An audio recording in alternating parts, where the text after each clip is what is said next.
beli di warung. Diminum ya, Ma, obatnya. Emak sedang sakit. Sudah hampir sebulan. Aku belum sanggup membawanya ke dokter. Orang bilang biaya berobat itu mahal. Apa? BPJS? Dari mana kami membayar cicilannya setiap bulan?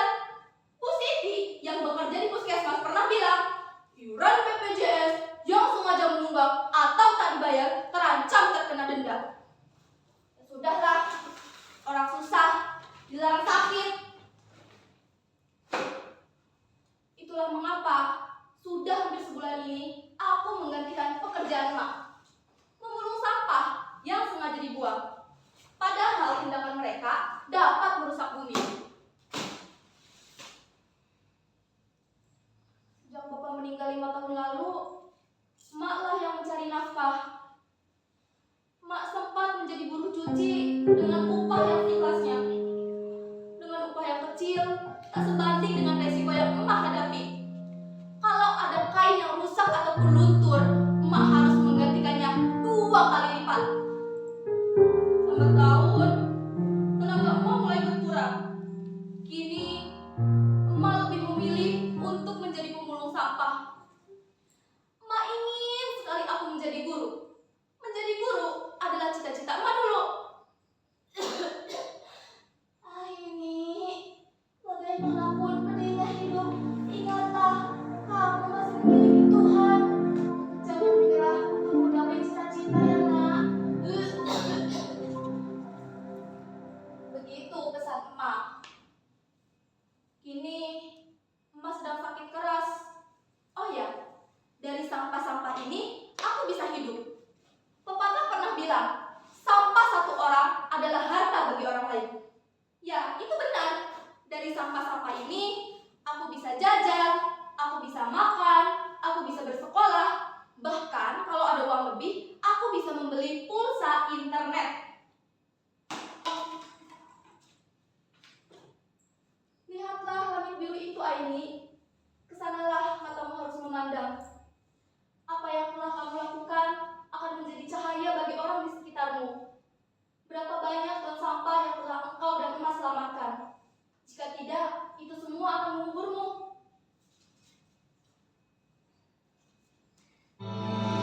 Kalian pasti bertanya-tanya, kenapa aku bisa memiliki handphone Android ini?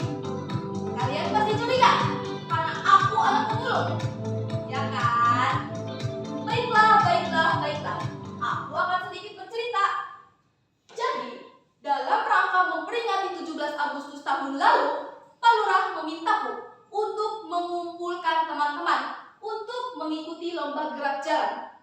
Kemudian, aku ditunjuk sebagai kepala regu. Meskipun awalnya ragu, tapi regu kami berlatih sangat keras. Sampai akhirnya regu kami menang. Sambil memegang kumisnya, Pak Lurah bilang seperti ini. Aini, hebat. Jempol buat kamu, Aini. Tunggu bonus dari Bapak ya. Itulah mengapa Tuhan Maha Adil di saat sedang dibutuhkan. Di saat itu pula Tuhan memberikan jalan. Apa? Kalian masih belum percaya? Baiklah. Akan kuperagakan bagaimana aku menjadi kepala regu. Hormat, gerak. Tegak, gerak. Maju, jalan. Bagaimana? Kalian sudah percaya? Sampah plastik dapat menyebabkan pencemaran tanah karena sifatnya yang sulit terdekomposisi. Plastik dapat terurai waktu sampai 10-20 tahun.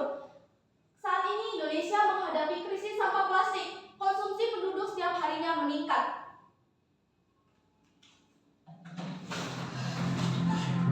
Mana ini? Panas! Awan-awan pekat. Pohon mati. Air. Kotor dan bau. Kedua mata orang itu. Matanya memerah. Kulitnya mengelupas. Jangan mendekati. Jangan mendekati. Kabut air mata. Kulit airku mengelupas. Korban ini.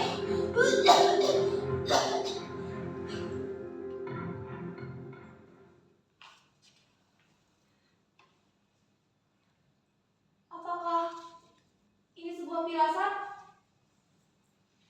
Tangan kecil ini harus berbuat sesuatu. Lalu, apa yang harus aku lakukan dengan sampah-sampah ini? Oh iya, aku pernah mengunjungi pameran hasil daur ulang. Di pintu masuknya terdapat tulisan apa ya? Oh iya, jika tidak dapat mengurangi, maka gunakan kembali, perbaharui kembali, daur ulang dan jual. Ya, aku mengingatnya. Jujur saja, pada saat itu aku belum tertarik untuk mengolah sampah-sampah ini. Karena menurutku, sampah adalah sesuatu yang jorok dan menjijikan. Dan juga, hasil dari daur ulang sampah tidak ada yang menarik.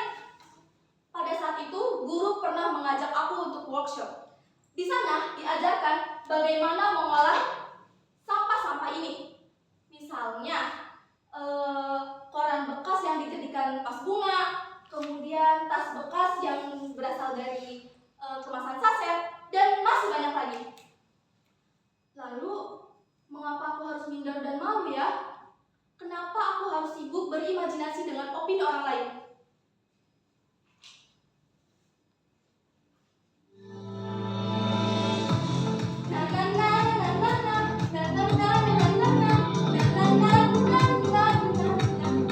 Hari begitu cerah, aku begitu bersemangat untuk merealisasikan rencana-rencana. Tanggal berapa sekarang? 17.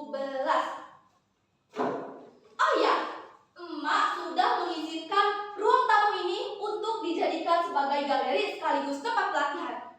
Nantinya, hasil dari daur ulang sampah akan terpajang rapi di sini. Oh ya, aku juga sudah mengajak para tetangga dan juga para teman-temanku untuk mengolah sampah-sampah ini. Sebentar. Bapak, jauh-jauh loh Pak kesini. Baik Pak, saya terima ya Pak sampahnya. Semoga warung Bapak laris. Sejak saat itu, aku tidak pernah lagi mengumpulkan sampah ke warung-warung ataupun toko-toko. Mereka dengan senang hati mengantarkannya ke rumah. Dan juga orang-orang di lingkunganku telah sadar betapa pentingnya untuk mengolah sampah-sampah ini. Aktivitas mendaur ulang akan kubagikan di media sosial. Nantinya akan ditonton oleh banyak orang. Semoga saja hal sederhana yang aku lakukan dapat menginspirasi teman-temanku. Ya, sebentar. Kalian sudah datang. Ayo masuk-masuk. Pertama-tama kita harus pisahkan barang-barang ini. Koran-koran di sebelah sini. Kemudian botol-botol sebelah sini. Dan sisanya kita taruh sini. Oh iya. Ini adalah contoh vas bunga yang akan kita buat. Vas bunga ini terbuat dari lintingan koran bekas. Bagaimana? Cukup mudah bukan? Tapi handphone ini harus kujual untuk biaya berobat emak. Obat yang kubeli di warung sudah tak mempan lagi. Emak harus sehat. Emak harus kubawa ke dokter. Halo? Ya Pak. Iya benar, saya Aini. Baik Pak. Terima kasih ya Pak infonya. Baik Pak. Yes. Teman-teman, kita mendapat undangan pameran bulan depan. Nantinya hasil dari daur ulang kita ini akan dipajang bersama dengan hasil dari pengrajin lainnya. Tapi bagaimana kalau misalnya hasil dari daur ulang kita lebih jelek daripada mereka ya? Aku takut mereka akan menertawakan hasil dari kita. Aduh, apakah kita harus menolak ini? Tidak. Kita harus optimis, percaya diri, dan juga yakin. Ayo ini adalah kesempatan baik. Ayo lebih giat lagi dan lebih percaya diri lagi.